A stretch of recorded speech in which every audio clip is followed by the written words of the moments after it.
नमस्ते प्रिय छात्रों। आद्य क्रांतिवीर वासुदेव बलवंत फडके विद्यालय न्यू पनवेल। जैसे कि सभी छात्र जानते हैं कि कोविड-19 की वजह से हम सभी लोग विद्यालय में एकत्रित नहीं हो सकते। इसी कारण ऑनलाइन लर्निंग टीचिंग का सरकार ने निर्णय लिया है। मैं आप सभी छात्रों का ऑनलाइन लर्निंग टीचिंग में हार्दिक स्वागत करता हूँ। प्रिय छात्रों, मैं आपको आज विषय हिंदी पढ़ाने वाला हूँ।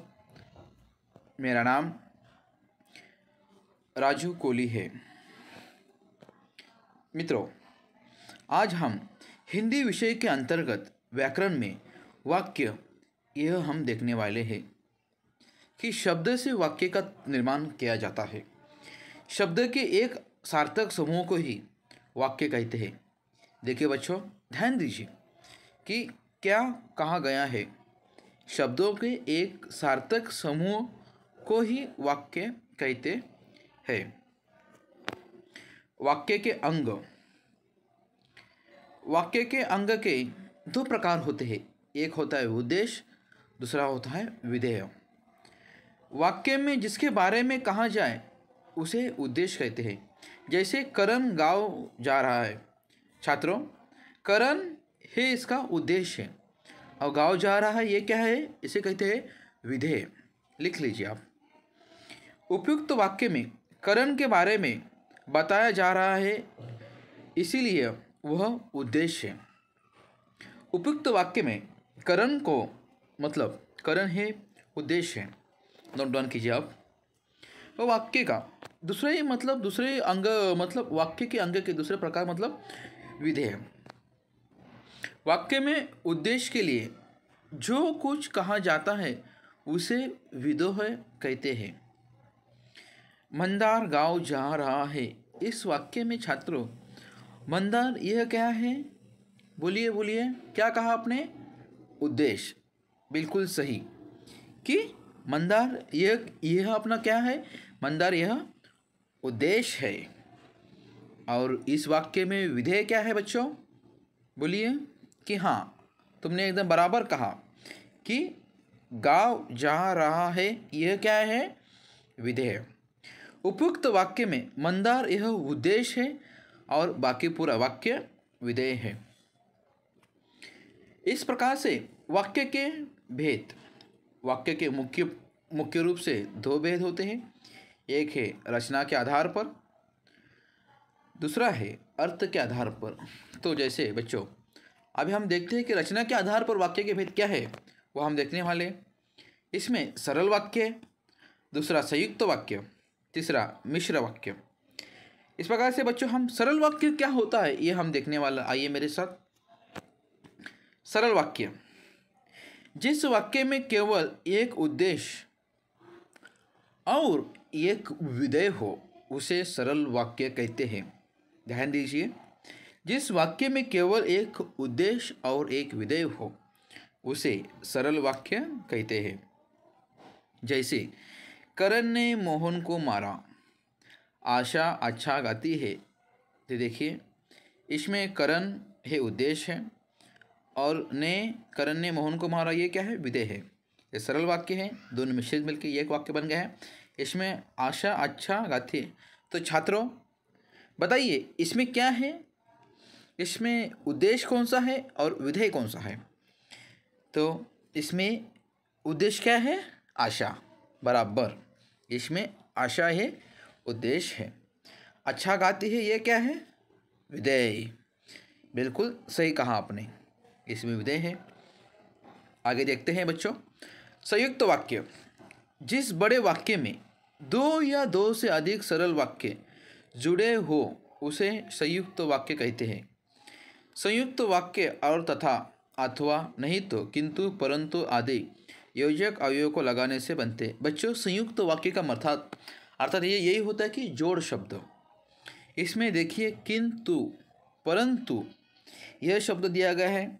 जैसे रमेश ने काम किया और वह अपने घर चला गया। रमेश ने काम किया, वह अपने घर चला गया। वह चला तो था परंतु रास्ते से लौट गया। देखिए बच्चों, इसमें संयुक्त वाक्य में क्या क्या कहा गया है। रमेश ने काम किया और वह अपने घर चला गया। वह चला तो परंतु रास्ते से लौट गया।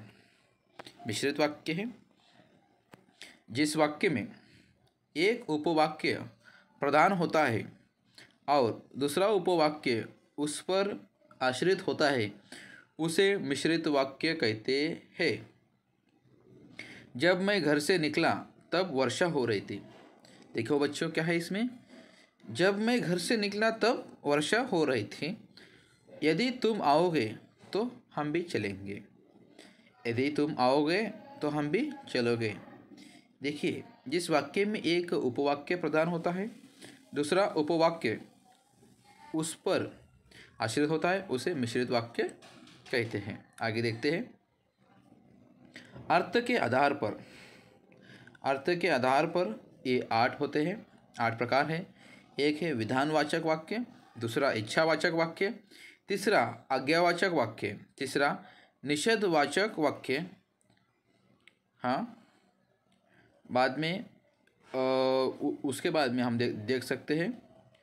पांचवा प्रश्नवाचक वाक्य, छठवा है विस्मयदिबोधक वाक्य, बाद में सातवां है संकेतवाचक वाक्य, आठवां है संदेशवाचक वाक्य।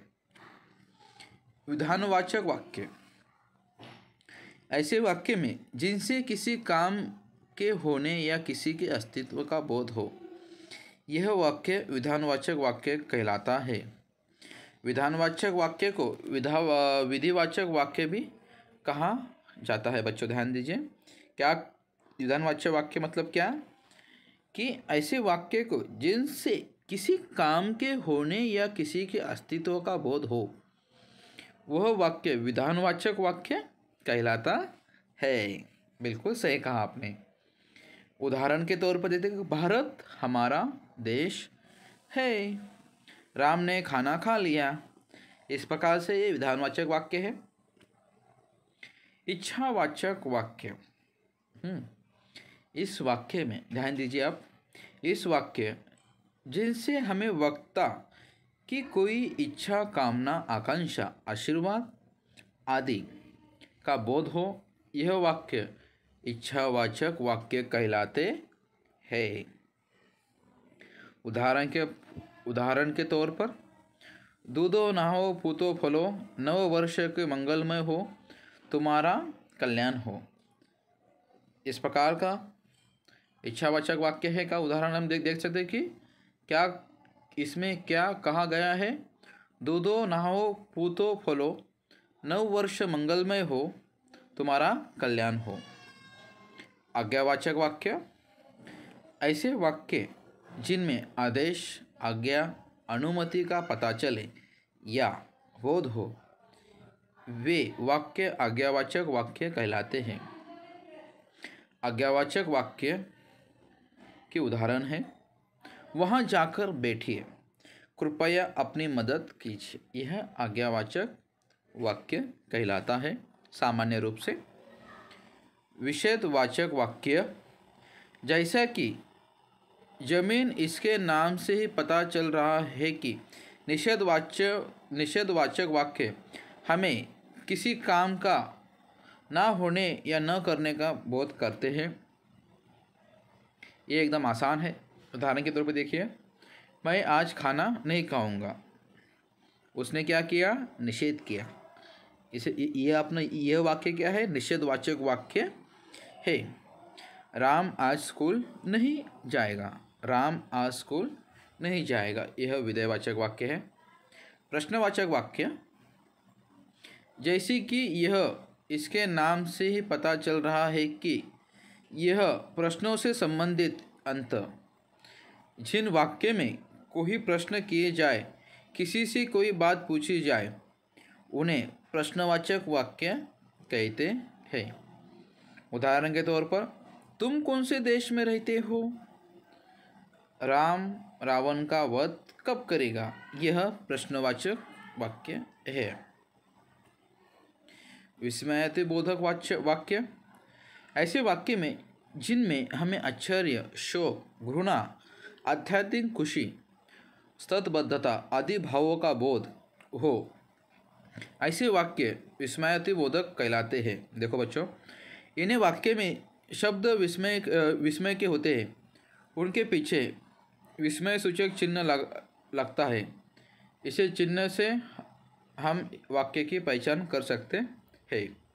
उदाहरण के तौर पर, वह कितनी ठंडी रात है। वह, ओहो, वह कितनी ठंडी रात है। बल्ले, हम जीत गए। बल्ले, हम जीत गए। बाद में आता है संकेतवाचक वाक्य। वे वाक्य जिनसे हमें एक क्रिया का दूसरी क्रिया पर निर्भर होने का बोध हो, ऐसे वाक्य को संकेतवाचक वाक्य कहलाते हैं। उदाहरण के तौर पर, अगर तुम परिश्रम करते तो आज सफल हो जाते। अगर बारिश अच्छी होती, फसल भी अच्छी होती। यह संकेतवाचक शब्द का उदाहरण है। यह संदेहवाचक है। ऐसे वाक्य में जिनसे हमें किसी प्रकार का संदेह या संभावना का बोध होता है, वो वाक्य संदेहवाचक वाक्य कहलाते हैं। उदाहरण के तौर पर, संदेहवाद मतलब संदेह लेना। आज बहुत तेज बारिश हो सकती है। क्या इसमें कहा गया है? आज बहुत तेज बारिश हो सकती है। शायद आज राम रावण का वध करेगा। संभवत वह सुधर गया। संभवत वह सुधर गया। इस प्रकार से बच्चों, आज हमने हिंदी विषय के अंतर्गत वाक्य यह व्याकरण पढ़ा गया है। इसमें देखा जाए तो हमने, जैसे कि आप देख सकते हैं, इसमें हमने वाक्य, उसके अंग, उद्देश्य, विधेय, उसके बाद में हमने रचना के आधार पर, अर्थ के आधार पर, उसमें रचने के आधार में उसके हमने 3 भेद देखे: सरल वाक्य, संयुक्त वाक्य, मिश्र वाक्य। उसके बाद में अपने सरल वाक्य की व्याख्या, ये उदाहरण, संयुक्त वाक्य, मिश्रित वाक्य, अर्थ के आधार पर इन 8 का हमने अभ्यास किया गया है। मुझे आपका समय देने के लिए धन्यवाद।